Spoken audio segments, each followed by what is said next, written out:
Hello students, कैसे हैं आप? उम्मीद अच्छे होंगे।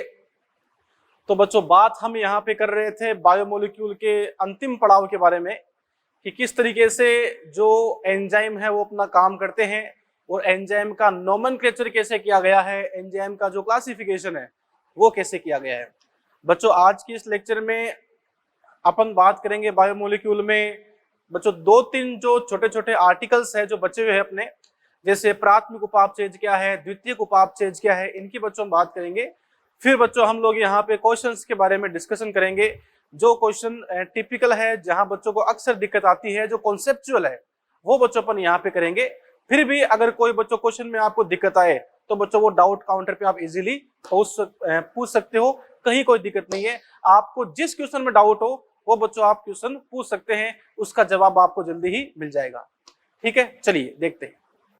सबसे पहले अपन बच्चों यहां पर बात करते हैं,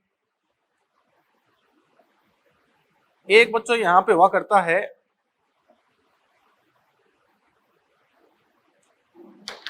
प्राइमरी मेटाबोलाइट्स और एक बच्चों होता है सेकेंडरी मेटाबोलाइट्स।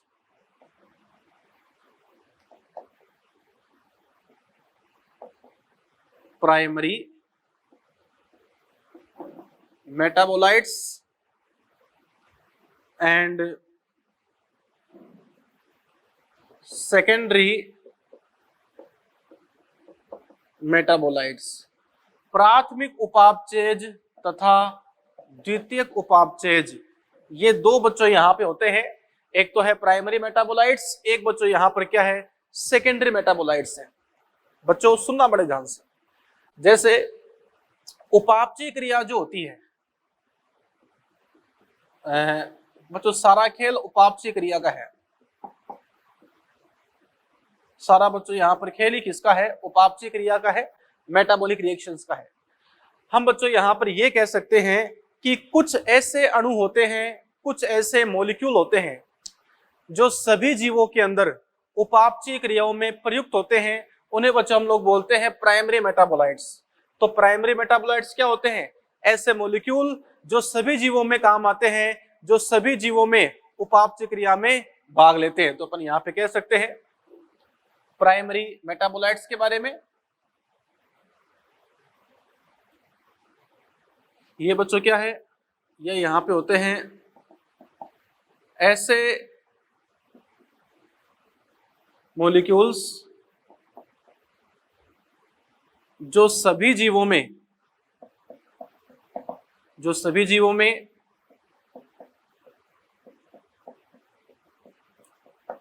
उपापचय क्रिया के दौरान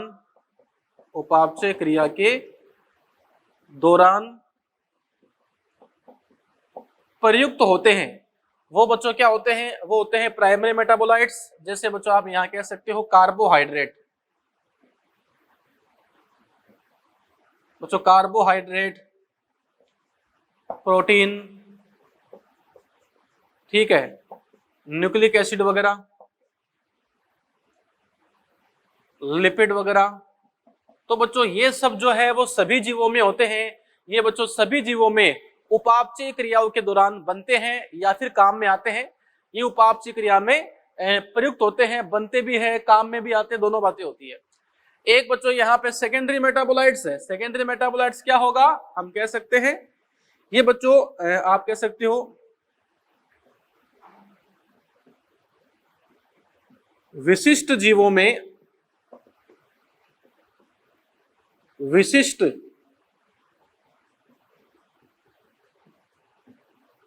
उपापचय क्रिया में प्रयुक्त होते हैं। विशेष जीवों में विशेष उपापचय क्रियाओं में प्रयुक्त होते हैं। इन्हें बच्चों हम लोग बोलते हैं सेकेंडरी मेटाबोलाइट्स। जैसे मान लो बच्चों लेटेक्स है, तो बच्चों क्या हमारे में लेटेक्स बनता है? नहीं, ये पादपों के अंदर ही बनता है, वो भी कुछ पादप में बनता है। रेजिन है। या बच्चों आप यहां पर कह सकते हो जैसे गोंद जो होता है, इसको ले सकते हो। तो बच्चों लेटेक्स है, गोंद है, रेजिन है, टेनिन है, कैफीन कॉफी में जो होता है, ये सब बच्चों ऐसे पदार्थ है जो सभी जीवों में नहीं होते, बल्कि विशेष जीवों के अंदर विशेष उपापचय क्रिया के अंदर ही प्रयुक्त होते हैं।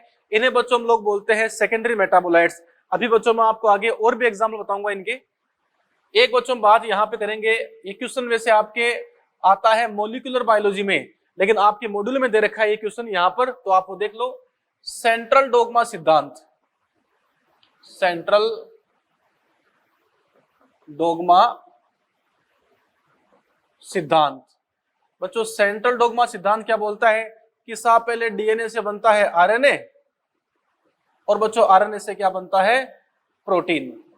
अर्थात आनुवांशिक सूचना जो डीएनए में है, डीएनए अपना काम कैसे करता है, डीएनए से बनता है आरएनए, आरएनए से बनता है प्रोटीन। इसको बच्चों हम लोग बोलते हैं सेंट्रल डोगमा सिद्धांत। ये हम बच्चों डिटेल से पढ़ेंगे अपने अगले चैप्टर में, ठीक है। हालांकि बच्चों अगला चैप्टर जो है वो भी न्यूक्लिक एसिड का ही है, और बच्चों यहाँ भी न्यूक्लिक एसिड ही है, ठीक है। तो एक क्वेश्चन आपके मॉड्यूल में था, इस चैप्टर में तो मैंने आपको बता दिया। एक बच्चों याद रखना, प्रोटीन बनता है भाई एमिनो एसिड से। प्रोटीन किससे बनेगा, एमिनो एसिड से। कुल 20 अमीनो अम्ल होते हैं, कुल 20 प्रकार के अमीनो अम्ल होते हैं। इनमें से बच्चों 10 तो होते हैं आवश्यक, 10 क्या होते हैं अनावश्यक। जो अमीनो अम्ल 10 होते हैं, जो अमीनो अम्ल हमारी बॉडी में बन जाए उन्हें बाहर से लेने की जरूरत नहीं है, तो वो अनावश्यक है। और जो बॉडी में नहीं बने उनको बाहर से लेने की आवश्यकता है, उनको बोलते हैं आवश्यक अमीनो अम्ल। ये सब बच्चों यहाँ पर बातें की है। इसके अलावा जैसे बच्चों आपको यहाँ बताना है मेरे को, एक तो होता है रुबिस्को एंजाइम, एक बच्चों होता है कोलेजन फाइबर। पादप जगत में सबसे ज्यादा प्रोटीन रुबिस्को एंजाइम के रूप में होती है, और जंतु जगत में सबसे ज्यादा प्रोटीन कोलेजन तंतु के रूप में होती है। ये बच्चों बकायदा लाइन एनसीईआरटी की, आपको बच्चों इस चैप्टर में पूरी एनसीईआरटी पढ़नी है, और बच्चों अपने नोट्स यहाँ पूरे प्रेफर करने हैं, आपके कोई डाउट नहीं आएगा। फिर भी जिन क्वेश्चंस में आपको डाउट आ सकता है, जो काफी कंसेप्चुअल है, जहां पे आप क्वेश्चन की लैंग्वेज को पकड़ नहीं पाओ, ठीक है बच्चों, उनकी बात मैं यहाँ पे कर लेता हूं। अदरवाइज फिर भी कोई आपके डाउट आए तो आपका स्वागत है, आपका हार्दिक स्वागत है अपने डाउट काउंटर के अंदर। चलिए बच्चों बात करते हैं हम। बच्चों कुछ एक टेबल यहाँ पे है, कुछ एक टेबल है जिनको बनाकर बच्चों यहाँ पे मैं समय व्यर्थ नहीं करूंगा, वो आपके मॉड्यूल में दिखा देता हूं मैं आपको, वो आपको याद करनी है। वो टेबल बच्चों एनसीईआरटी के अंदर भी है। जैसे बच्चों एक टेबल जो है वो मैं आपको पढ़ा चुका हूं स्टार्टिंग में। ये बच्चों आपके मॉड्यूल में यहाँ पे टेबल दे रखी है कि भाई शरीर में जो जल है वो 70 से 90% है, प्रोटीन 10 से 15% है, कार्बोहाइड्रेट 3% है, लिपिड 2% है, न्यूक्लिक अम्ल 5 से 7% है, आयन 1% है। ये बच्चों पढ़ा चुका हूं मैं आपको फर्स्ट लेक्चर के अंदर ही। फिर भी आप बच्चों मॉड्यूल में या एनसीईआरटी में इनको देख सकते हो। एक बच्चों यहाँ पे कौन सा आयन जो है शरीर में होता है वो बच्चों यहाँ पर टेबल है, ये आप देख लेना, याद कर लेना। फिर बच्चों प्रोटीन जो है, जैसे कोलेजन प्रोटीन कहाँ पाई जाती है, ट्रिप्सिन एंजाइम होता है, इंसुलिन हार्मोन होता है, ठीक है। ये सब बच्चों यहाँ पे प्रोटीन और उनके काम है, ये आपको यहाँ पे याद करने हैं। बच्चों मैं डायग्राम को यहाँ बनाऊंगा फिर बोलूंगा, उससे मतलब नहीं है, आपके पास पूरा मटेरियल है सीएलसी द्वारा दिया गया, आप उसमें आराम से देख सकते हो, ठीक है। बस लास्ट बच्चों यहाँ पर एक आपको चीज और याद करनी है, जो प्राइमरी मेटाबोलाइट्स के बाद में सेकेंडरी मेटाबोलाइट्स है।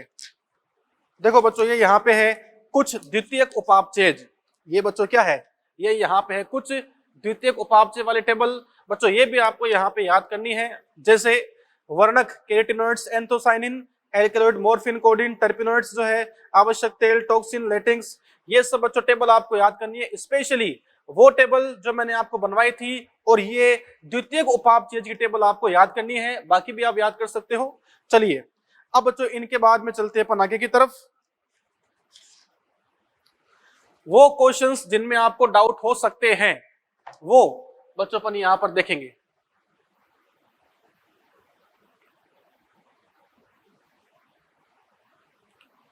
फिर भी बच्चों कोई बात आपको जाननी है, कोई आपके डाउट आ जाए तो आप डाउट काउंटर पे संपर्क कर सकते हो, कहीं कोई दिक्कत नहीं है।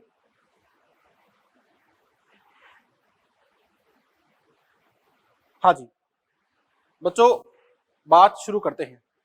सबसे पहले स्टेज 1 जो है बच्चों, स्टेज 1 में सिंपल क्वेश्चन है, आपको डाउट इसमें नहीं आना चाहिए। फिर भी अगर आपको डाउट आता है तो बच्चों यहाँ पे आपको डाउट इस क्वेश्चन में आ सकता है।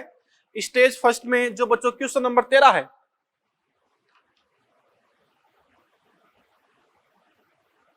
स्टेज 1 का क्वेश्चन नंबर 13। ये बच्चों है सी टर्मिनल अमीनो अम्ल है। तो बच्चों मैंने बताया था आपको कि साहब प्रोटीन जो है, जो बच्चों प्रोटीन हुआ करता है, उस प्रोटीन के अंदर बच्चों एक तो होता है एन सिरा, एक बच्चों होता है सी सिरा। जैसे मान लो बच्चों इस तरीके से अमीनो अम्ल से मिलकर प्रोटीन बनती है, ये अमीनो अम्ल। फिर बच्चों ऐसे करते करते करते बहुत सारे अमीनो अम्ल आते हैं।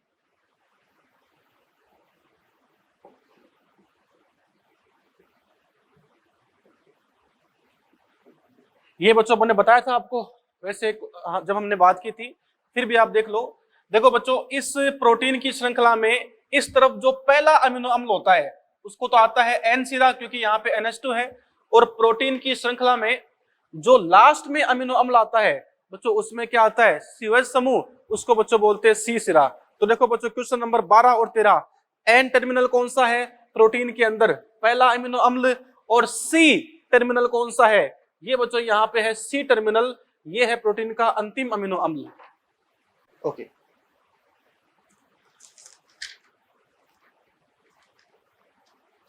फिर बच्चों आप क्वेश्चन नंबर 44 में आओ। निम्न में से कौन एक रिड्यूसिंग शुगर है, निम्न में से कौन एक रिड्यूसिंग शुगर है। क्वेश्चन नंबर 44 बच्चों याद करो, रिड्यूसिंग शुगर जो है, रिड्यूसिंग शुगर जो है बच्चों उसमें क्या होगा, अगर पहले कार्बन के ऊपर OH समूह होता है तो आप उसको क्या बोलते हो, रिड्यूसिंग शुगर बोलते हो। देखो बच्चों यहाँ पे आपके सामने है गैलेक्टोज, जैसे बच्चों ये तो ग्लूकोज होता है, OH ये बच्चों ग्लूकोज है। अगर आप इसको इस तरीके से कर दो, OH ऊपर H नीचे, OH ऊपर H नीचे, इसको बच्चों हम लोग क्या बोलते हैं, गैलेक्टोज बोलते हैं। तो देखो बच्चों इसके पहले कार्बन के ऊपर क्या है, OH समूह है, अर्थात जो बच्चों गैलेक्टोज है आप कह सकते हो कि साहब उसके अंदर OH समूह होता है, तो वो रिड्यूसिंग शुगर हो गई। तो बच्चों 44 में क्या हो गया, यहाँ पे करेक्ट आंसर फर्स्ट हो गया। 47 क्वेश्चन नंबर 47 आप देखो बच्चों, कौन सा कार्बोहाइड्रेट सामान्य सूत्र CnH2nOn नहीं रखता, CnH2nOn मैंने बच्चों बताया था कि कार्बोहाइड्रेट का ये सूत्र होता है, लेकिन जो बच्चों डीऑक्सीराइबोज है, जो डीऑक्सीराइबोज है बच्चों उसमें क्या होता है C5H10O4। तो देखो बच्चों आप यहाँ पे इस सूत्र को शामिल नहीं कर सकते। तो बच्चों क्वेश्चन नंबर 47 जो मैंने आपको कॉपी में कराया भी था, इसका बच्चों सही आंसर क्या होगा, पहला डीऑक्सीराइबोज। आगे देखो बच्चों सारे क्वेश्चन यहाँ पे सिंपल है, आप आराम से कर सकते हो। बच्चों डीएनए एक बच्चों क्वेश्चन आप यहाँ पे और देखो, क्वेश्चन नंबर 65 यहाँ पर है बच्चों। 65 जो है क्वेश्चन नंबर 65, डीएनए संरचना में आरोहण के प्रत्येक पद पर स्ट्रैंड कितने कोण पर घूमता है। जैसे मान लो बच्चों आपके पास में इस प्रकार से होती है डीएनए की चेन, ठीक है। तो बच्चों एक चक्कर तो पूरा होता है कितना, 360 का, उसको आप लोग बोलते हो पिच, ठीक है, जिसमें होते हैं आप कह सकते हो 34 एंगस्ट्रोम उसकी लंबाई होती है बच्चों। इसके अंदर 10 बेस पेयर होते हैं।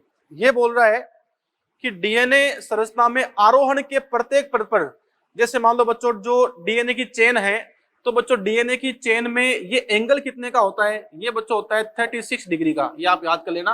हालांकि बच्चों डीएनए की जो संरचना है वो हम पढ़ेंगे आपके 12th क्लास के एनसीईआरटी के 6वें चैप्टर मॉलिक्यूलर बायोलॉजी के अंदर भी। हाँ जी, इसके बाद में बच्चों सब कहा चुका हूं मैं आपको कि सबसे छोटा न्यूक्लिक अम्ल कौन सा होता है। तो हमने बात की थी कि साहब यहाँ पे सबसे छोटा जो बच्चों यहाँ पर न्यूक्लिक अम्ल है वो बच्चों अपन यहाँ पे कह सकते हैं ये है टीआरएनए। जो बच्चों टीआरएनए है यह सबसे छोटा न्यूक्लिक अम्ल होता है। ये बच्चों क्वेश्चन नंबर आपके है 71। ये बच्चों क्या है, सबसे छोटा अमीनो अम्ल यहां पर होता है। समझ रहे बात को। इसके बाद में 72 प्रोकैरियोटिक कोशिकाओं का आनुवांशिक पदार्थ कहलाता है। तो बच्चों प्रोकैरियोटिक कोशिका जो है, उस प्रोकैरियोटिक कोशिका के अंदर जो बच्चों आनुवांशिक पदार्थ है, बच्चों ये आनुवांशिक पदार्थ डीएनए होता है। ठीक है, डीएनए बच्चों क्या आनुवांशिक पदार्थ होता है। एक बच्चों यहाँ लिखा है सीडीएनए, इसका मतलब होता है कॉम्प्लीमेंट्री डीएनए। आगे पढ़ाऊंगा मैं आपको उसके अंदर, बायोटेक्नोलॉजी के अंदर। ऐसा डीएनए जो आरएनए से बन जाए उसको बोलते हैं सीडीएनए, कॉम्प्लीमेंट्री डीएनए।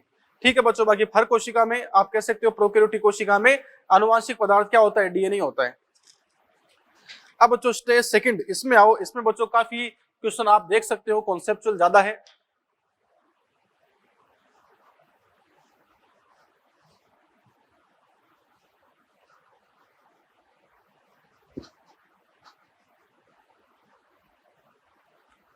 बच्चों एमआरएनए बड़ा होता है, टीआरएनए छोटा होता है।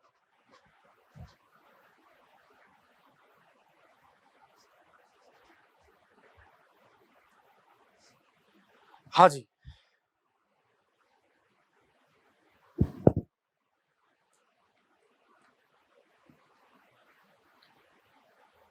स्टेज सेकंड में बच्चों आप देखो क्वेश्चन नंबर यहाँ पे 21 क्वेश्चन है, कार्बोहाइड्रेट यौगिक को बनाने में आवश्यक होते हैं। बच्चों मैंने पढ़ाया था आपको कि कार्बोहाइड्रेट में जो बच्चों आप कह सकते हो, एक होता है मोनोसेकेराइड, एक बच्चों होता है ओलिगोसेकेराइड, एक होता है पॉलीसेकेराइड। मोनोसेकेराइड में सबसे छोटा जो मोनोसेकेराइड है बच्चों वो ट्रायोस था। याद करो, जिसमें 3 कार्बन वो होता है ट्रायोस, 4 कार्बन का क्या होता है टेट्रोज। तो सबसे छोटा जो कार्बोहाइड्रेट है वो बच्चों 3 कार्बन का होता है, जिसको बोलते हो ट्रायोस। तो बच्चों यहाँ पे आंसर क्या हो गया, दूसरा। ये बच्चों वो क्वेश्चन है जहां अक्सर बच्चों को दिक्कत आते हैं, हम वो यहाँ डिस्कस कर रहे हैं। एक बच्चों आप यहाँ पे क्वेश्चन नंबर 11 भी देखो।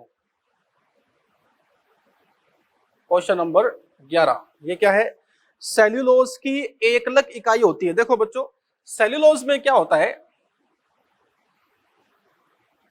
कि बच्चों सेल्यूलोज जो होता है बच्चों उसमें बीटा ग्लूकोज होता है। कैसे, जैसे मान लो बच्चों इस प्रकार से ग्लूकोज हुआ करता है। ठीक है, ये OH और ये H। अगर पहले कार्बन के ऊपर आप OH को ऊपर कर दो और H को नीचे कर दो, बस इतना कर दो, इसको बच्चों क्या बोलते हैं, बीटा ग्लूकोज बोलते हैं। ठीक है, तो सेल्यूलोज जो है बच्चों उसके अंदर बीटा ग्लूकोज होता है। अल्फा ग्लूकोज तो क्या होगा, जो सिंपल ग्लूकोज है, ये OH नीचे H ऊपर, ये बच्चों क्या होता है simple glucose, alpha glucose. Beta glucose में क्या होगा, OH ऊपर आ जाएगा, H नीचे आ जाएगा। इस प्रकार से बच्चों यहाँ पे ग्लूकोज जुड़ते हैं, यूं, यहाँ वही नीचे H ऊपर OH। तो देखो बच्चों इस प्रकार से यहाँ पर बॉन्ड बनता है, यूं। ये बच्चों क्या बन गया, बीटा 1,4 ग्लाइकोसिडिक बॉन्ड बन जाता है। ये होता है सेलुलोज के अंदर। क्वेश्चन नंबर 11 है। तो बच्चों इसमें आपका जो सही आंसर है वो क्या हो गया, 4 हो गया, बीटा ग्लूकोज। बच्चों एक आप यहां पर देखो क्वेश्चन नंबर 29, क्वेश्चन नंबर 29, मनुष्य में आवश्यक अमीनो अम्ल कितने होते हैं। बच्चों याद रखना, अमीनो अम्ल कुल होते हैं 20 अमीनो अम्लों में से 10 तो कौन से होते हैं, आवश्यक, और बच्चों 10 कौन से होते हैं, अनावश्यक। ऐसे अमीनो अम्ल जो हमारे शरीर में बन जाए अब वो हमारे लिए अनावश्यक है, और जो हमारे शरीर में बन ही नहीं पाते वो बच्चों हमारे लिए क्या हो गए, आवश्यक हो गए। 10 होते हैं आवश्यक, 10 क्या है, अनावश्यक। बच्चों क्वेश्चन नंबर 38 में आओ। जब आप कोशिकाओं अथवा उत्तक खंडों को लेते हो और उन्हें एक अम्ल के साथ खड़ और मूसल की सहायता से पीसते हो, तब सभी छोटे जैव अणु अम्ल में घुल जाते हैं। प्रोटीन, पॉलीसेकेराइड और न्यूक्लिक अम्ल खनिज अम्लों में नहीं घुलते, आवश्यक बनाते हैं। अम्ल में घुलनशील यौगिकों में शामिल है एमिनो एसिड, न्यूक्लियोसाइड, छोटी शर्कराएं आदि। जब हम एक न्यूक्लियोसाइड के साथ फास्फेट को मिला देते हैं तब हमें अम्ल में घुलनशील अणु प्राप्त होता है। बच्चों याद करो, यह है न्यूक्लियोटाइड। अगर आप न्यूक्लियोसाइड के साथ में फॉस्फेट मिला दो तो बच्चों क्या बन जाता है? तो बन जाता है न्यूक्लियोटाइड। फिर देखो आप बच्चों यहां पर 41, ये देखो, एक समबहुलक में केवल एक प्रकार का बिल्डिंग ब्लॉक होता है जिसे एकलक बोलते हैं, जो n बार बार दोहराया जाता है। अगर विषम बहुलक हो तो उसमें एक से ज्यादा प्रकार के बच्चों क्या होते हैं? मोनोमर होते हैं। प्रोटीन अमीनो अम्लों से बने हेटेरोपॉलीमर है। बच्चों बिल्कुल हमने बात की थी, प्रोटीन क्या है? विषम बहुलक है। जहां डीएनए अथवा आरएनए जैसे न्यूक्लिक अम्ल केवल 4 प्रकार के न्यूक्लियोटाइड से बनते हैं। बच्चों बिल्कुल सही है, याद करो, ऐसा न्यूक्लियोटाइड जिसमें एडेनिन हो, कुछ न्यूक्लियोटाइड वो है जिसमें थाइमिन है, कुछ न्यूक्लियोटाइड में साइटोसिन है, और जो कुछ न्यूक्लियोटाइड है बच्चों उसमें ग्वानिन होते हैं। अर्थात न्यूक्लिक अम्ल यहाँ पर 4 प्रकार के न्यूक्लियोटाइड से बनते हैं। वही प्रोटीन कितने एकलक से बनते हैं? तो बच्चों याद रखना, प्रोटीन जो है, इस बच्चों प्रोटीन का निर्माण किससे होगा? एमिनो एसिड से। और बच्चों प्रोटीन का निर्माण होता है कुल मिला के 20 प्रकार के अमीनो अम्लों से। अर्थात प्रोटीन जो है वो बच्चों 20 अमीनो अम्लों से मिलकर बना होता है। आंसर बच्चों यहां पे हो गया पहला।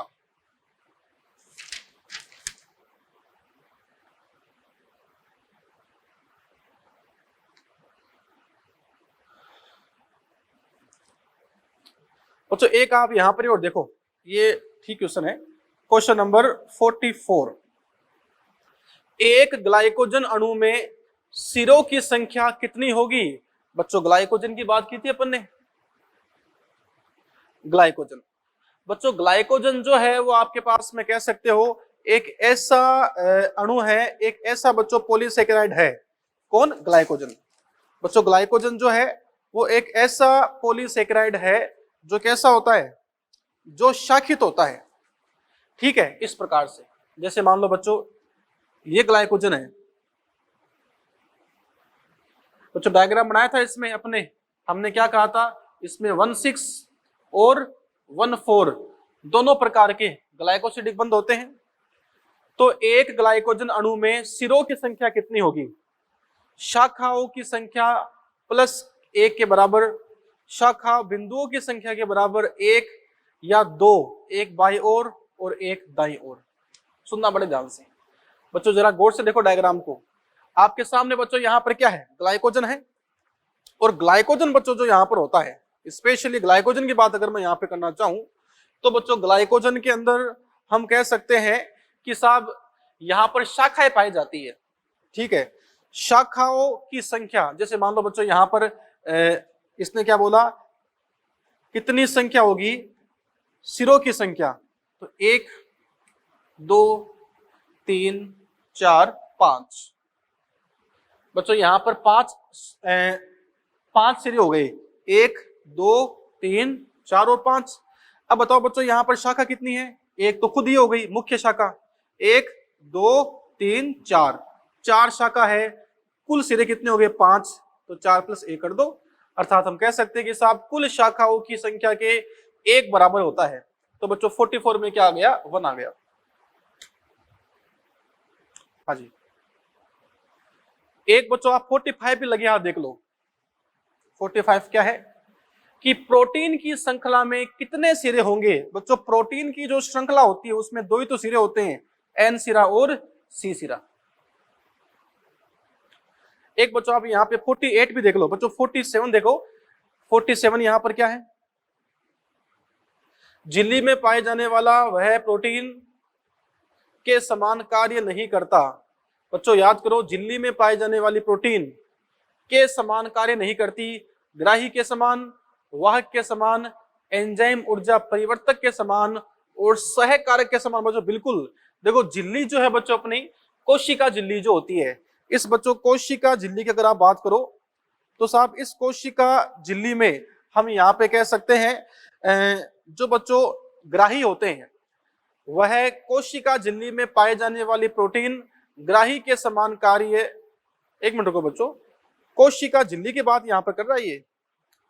तो साहब कोशिका झिल्ली बच्चों यहाँ पर जो है उसमें पाए जाने वाली जो प्रोटीन है वो बच्चों कोफैक्टर के समान काम नहीं करती। क्यों नहीं करती? क्योंकि बच्चों आपको पता होना चाहिए जो प्रोटीन है, जो बच्चों यहाँ पर एंजाइम है, याद रखना बच्चों एंजाइम दो प्रकार के होते हैं। कौन से? एक तो सिंपल और एक कॉम्प्लेक्स। बच्चों कॉम्प्लेक्स एंजाइम दो चीज से बनता है, एक तो एपो एंजाइम, एक कोफैक्टर। एपो एंजाइम प्रोटीनियस होता है और जो बच्चों कोफैक्टर है ये है नॉन प्रोटीनियस। तो अपन यहाँ पे कह सकते हैं कि साहब कॉम्प्लेक्स एंजाइम में ये जो कोफैक्टर है बच्चों यह कोफैक्टर प्रोटीन नहीं होता है। तो यहाँ पे क्या हो गया बच्चों, कहां चला गया 47। हाँ, झिल्ली में पाए जाने वाले प्रोटीन सहकारक के समान काम नहीं करती, क्योंकि जो बच्चों यहाँ पे सहकारक है वो प्रोटीन से नहीं बना करता है। चलिए आगे कंडीशन देखें। आगे बच्चों आप यहां पर देखो 48 नंबर क्वेश्चन। एक प्रोटीन के अमीनो अम्लों में जल अपघटन के कितने अणु की आवश्यकता होती है? जैसे मान लो बच्चों आपके पास में 30 अमीनो अम्ल है, चलो मान लो यहाँ पे बच्चों पांच अमीनो अम्ल है, तो पेप्टाइड बॉन्ड कितने हो गए? 1 2 3 4। अगर 6 अमीनो अम्ल है तो 5 पेप्टाइड बॉन्ड, 7 अमीनो अम्ल है तो 6 पेप्टाइड बॉन्ड, अर्थात पेप्टाइड बॉन्ड की संख्या अमीनो अम्लों की संख्या से -1 होती है। और बच्चों जब जब पेप्टाइड बॉन्ड बनता है बच्चों तब तब क्या होता है? जल का अणु बाहर निकलता है। अर्थात अगर बच्चों 30 अमीनो अम्ल है तो 30 अमीनो अम्लों की श्रृंखला में जल के कितने अणुओं की आवश्यकता होती है? 29 अमीनो अम्लों की संख्या की आवश्यकता होती है। चलिए एक बच्चों आप यहां 49 भी देख लो। 49 क्या है? एक फॉस्फेट शर्करा के हाइड्रोक्सिल समूह के बीच में कौन सा बंध होगा? फॉस्फेट और शर्करा। बच्चों याद करो पेंटोस शर्करा और फॉस्फेट के बीच में क्या होता है? फॉस्फो एस्टर बंध होता है। चलिए बच्चों आप क्वेश्चन नंबर 71 में आओ सीधा। Question number 71।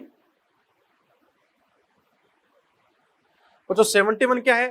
ग्लूकोज में होता है। तो बच्चों याद करो ग्लूकोज में क्या होता है? इस तरीके से होता है बच्चों ग्लूकोज अपने पास में।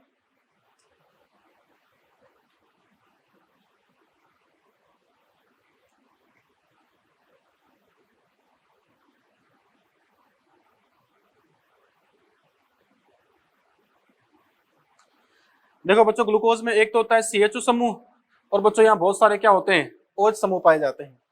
तो बच्चों आंसर यहाँ पे हो गया पहला।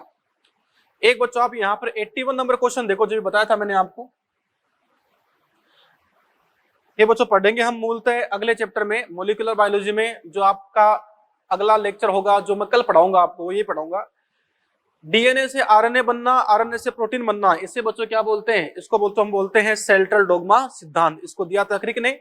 तो बच्चों 82 में यहाँ पे 81 में बच्चों क्या आ गया? 81 में यहाँ पे 3 आ गया।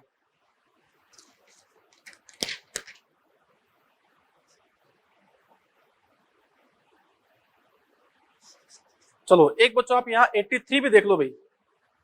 83 ये क्या है? डीएनए आरएनए की तुलना में ज्यादा स्थायी है। बिल्कुल सही है। क्यों है?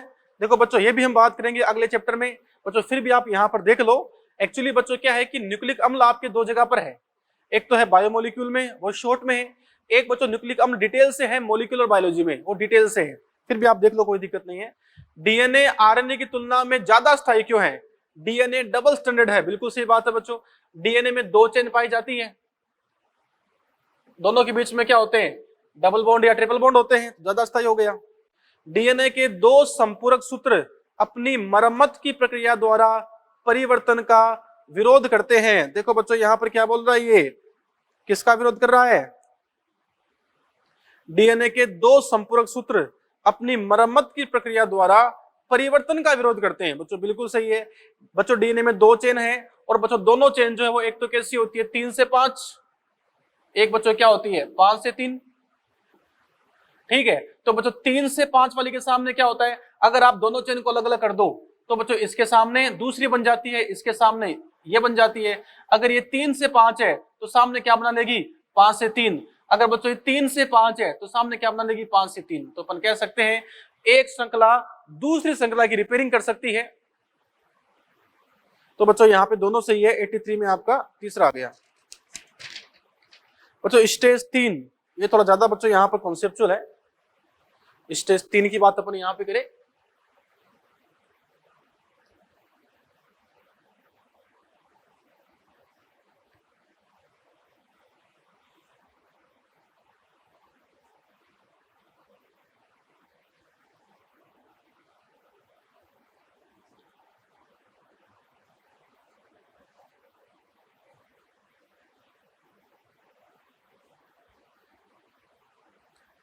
हाँ जी, स्टेज 3।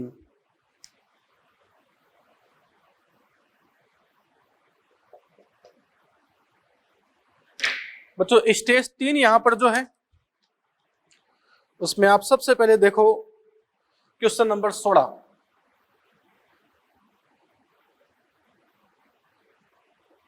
क्वेश्चन नंबर 16, निम्न में से कौन से द्विरज्जुक डीएनए के नमूने का अधिकतम गलनांक होगा। बच्चों इसने गलनांक पूछा है,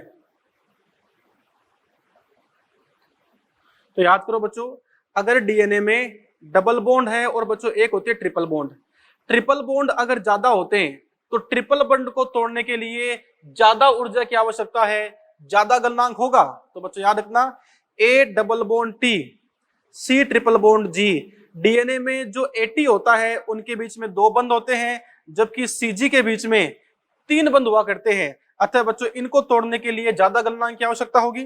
तो देखो बच्चों यहाँ पे लिखा है कि सीजी अगर 80% है, बच्चों अगर 80% सीजी है तो बच्चों 20% क्या हो गए, 80। तो देखो बच्चों अगर ज्यादा ट्रिपल बॉन्ड होते हैं तो हम कह सकते हैं कि साहब इसको तोड़ने में ज्यादा ऊर्जा की आवश्यकता होगी। एक बच्चों आप यहां पर देखो question number 17।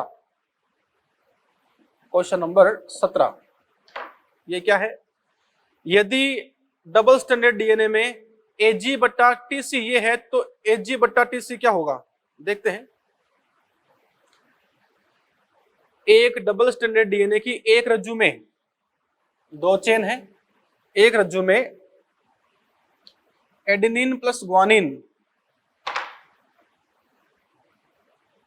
Adenine plus guanine बट्टा टी प्लस सी 2/3 है। बच्चों इस बात का मतलब यहां पर यह है मेरा कि ए और जी ये तो बच्चों क्या है, प्यूरिन। बच्चों प्यूरिन कितना है, बच्चों एजी क्या है, प्यूरिन, ये है 2। बच्चों टी और सी ये क्या होता है, पिरिमिडिन, पिरिमिडिन कितना है, 3। तो प्यूरिन बटा पिरिमिडिन बच्चों 3 है। अब याद करो बच्चों, अगर यहाँ पे प्यूरिन है तो सामने क्या आएगा, पिरिमिडिन, और बच्चों अगर यहाँ पे पिरिमिडिन है तो सामने क्या आएगा, प्यूरिन आएगा। तो साहब यहाँ पे प्यूरिन कितना है, 2। अगर बच्चों 2 प्यूरिन है तो पिरिमिडिन भी कितना हो गया, 2। बच्चों यहाँ पिरिमिडिन कितने हैं, 3। अगर बच्चों यहाँ पर 3 पिरिमिडिन है तो बताओ बच्चों प्यूरिन भी कितना हो गया, 3 हो गया। तो अपन यहाँ पे कह सकते हैं कि साहब इस परिस्थिति के अंदर ए प्लस जी बटा टी प्लस सी आपको बताना है। तो बताओ बच्चों अगर यहां पर ये कंडीशन है तो इसके सामने वाली कंडीशन बच्चों क्या बोलेगी, देखते हैं। बच्चों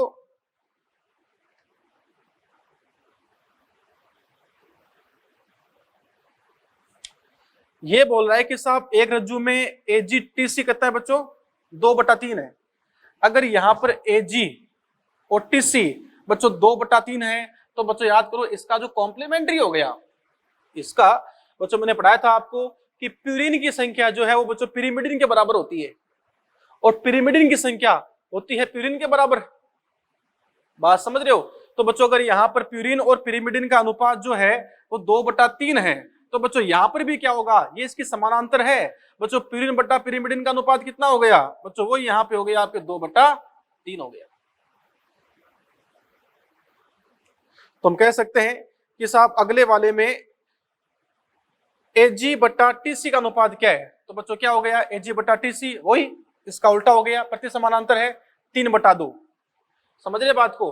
तो बच्चों अगर एक श्रृंखला में प्यूरिन बटा pyrimidine A plus G T plus C, अगर बच्चों प्यूरिन बटा पिरिमिडिन कितना है, 2/3 है, ये बच्चों 2/3 है, तो यहाँ पे क्या होगा बच्चों, मैंने बताया था आपको प्यूरिन की संख्या पिरिमिडिन के बराबर होती है बच्चों, कुल इनका 100% आना चाहिए, तो सामने क्या कर दो, 3/2 कर दो। समझ रहे बात को। तो क्या आ गया, 5/5 बराबर 1, अर्थात 100% आ गया। अब बच्चों आप यहां पर देखो क्वेश्चन नंबर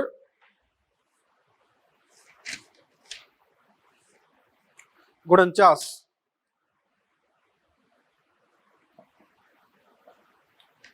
तो क्वेश्चन नंबर 49 यहां पर है, दी गई एंजाइम अभिक्रिया में कौन सा एंजाइम है। बच्चों S के साथ में G है प्लस S डैश है, क्या बन गया, S प्लस S डैश और G। तो देखो बच्चों क्या हुआ, यहां पर SG है और बच्चों यहां पे GS डैश है, तो हुआ क्या बच्चों, देखो यहां पर ये बॉन्ड तो टूट गया, समझ रहे बात को। हुआ क्या, इसने यहां पर से G डैश को निकालकर यहां जोड़ दिया। तो बच्चों अगर एक यौगिक का एक भाग दूसरे में जोड़ते हो, दूसरे में ट्रांसफर करते हो, तो बच्चों एंजाइम कौन सा आ गया, ट्रांसफरेज आ गया। समझ रहे बात को। S के पास G था, यहां S डैश के पास नहीं था, तो एंजाइम ने क्या किया, इस अणु में एक भाग तोड़कर इस पे डाल दिया, तो ये तो बेचारा S का S बच गया, ये बच्चों क्या बन गया, S डैश G बन गया।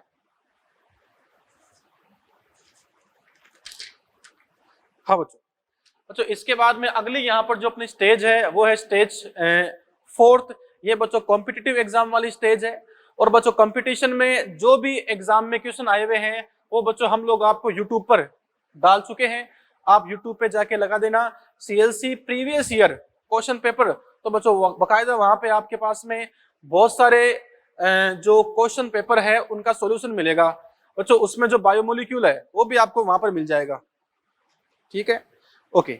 अब बच्चों इसके अलावा जैसे आप यहां पर अगर और क्वेश्चन देखो, वो टिपिकल सा क्वेश्चन जो है, जैसे बच्चों यहां पर क्वेश्चन नंबर 27 आप और देख लो, 27।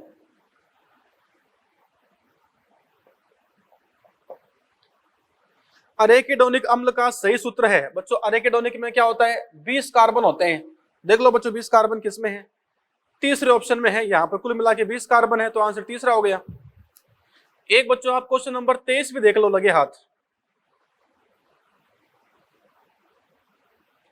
23 में क्या है, एंजाइम को कितने वर्गों में बांटा गया है। तो बच्चों एंजाइम को 6 क्लास में बांटा गया है, जिनमें से उपवर्ग होते हैं तथा इनका वर्ण संख्या के आधार पर नामकरण होता है। बच्चों याद करो, इसमें आप कह सकते हो कि एंजाइम को 6 क्लास में बांटा गया है और प्रत्येक क्लास में 4 से 13 उपवर्ग है, और बच्चों इनका क्लासिफिकेशन किया गया है 4 अंकीय प्रणाली के ऊपर। तो वहां पे आंसर हो गया आपका चौथा, सही आंसर इसमें बैठ जाएगा। फिर देखो बच्चों यहां पे है कि साहब प्रोटियोलाइटिक एंजाइम, देखो बच्चों बकायदा यहाँ पे क्वेश्चन है कि प्रोटियोलाइटिक एंजाइम जो बच्चों यहां पर है, इस प्रोटियोलाइटिक एंजाइम की अगर आप बात करो तो इसमें कार्बोक्सी पेप्टिडेज के लिए सहकारक क्या होगा। तो बच्चों आपको यहां पर याद करना है जिंक, इसके लिए क्या है, सहकारक है, कोफैक्टर है।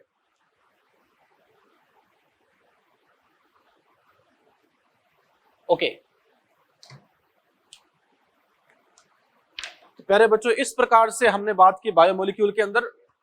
बच्चों बायोमोलिक्यूल चैप्टर जो है ये काफी कॉन्सेप्चुअल टॉपिक है, काफी कॉन्सेप्चुअल चैप्टर है बच्चों। इसमें न्यूक्लिक अम्ल जो है हम डिटेल से पढ़ते हैं मॉलिक्यूलर बायोलॉजी के अंदर बच्चों, वहां हम आपको फिर से पढ़ाऊंगा न्यूक्लिक अम्ल क्या है, डीएनए क्या होता है, आरएनए क्या होता है, ठीक है। लेकिन बच्चों जो बातें हमने यहाँ पर बिल्कुल बेसिक बेसिक पढ़ी है बच्चों, उन्हें आगे पढ़ने की आवश्यकता नहीं होगी क्योंकि हम वो पढ़ चुके हैं न्यूक्लिक अम्ल यहाँ पर। चलिए आगे हम लोग बच्चों फिर पढ़ेंगे न्यूक्लिक अम्ल, जो कि आपके एनसीईआरटी का चैप्टर नंबर 6 है। इस बायोमोलिक्यूल के अंदर बच्चों हमने वो क्वेश्चन भी देखे हैं जहां बच्चे अक्सर क्वेश्चन पूछते रहते हैं, फिर भी बच्चों को कोई आपको लग जाए, फिर भी कोई ऐसा क्वेश्चन जिसमें आपको डाउट आए, जिसकी भाषा आपको समझ में नहीं आ रही, या फिर जो लगता है कि सर ये क्वेश्चन किस तरीके से होगा, इसका क्या कॉन्सेप्ट है, तो बच्चों वो आप इजीली हमारे डाउट काउंटर के ऊपर पूछ सकते हो, आपको तुरंत उसका जवाब मिल जाएगा। ठीक है, ओके, चलिए बाकी बात करते हैं कल। Thank you.